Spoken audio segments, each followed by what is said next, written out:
Bangladesh premier league বিপিএলের পর আরও একটি টি-20 টুর্নামেন্ট চালু করতে যাচ্ছে বাংলাদেশ ক্রিকেট বোর্ড বিসিবি।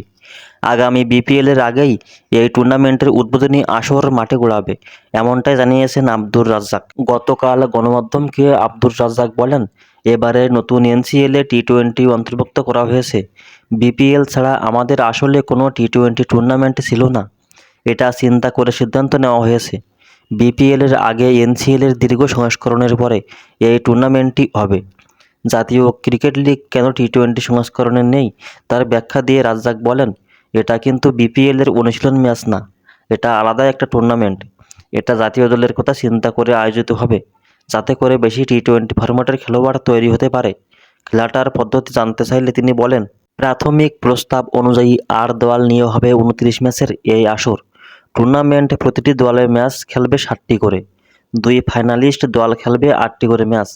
টুর্নামেন্টের সম্ভাব্য ম্যাচ ফি ধরা হয়েছে 20,000 টাকা করে।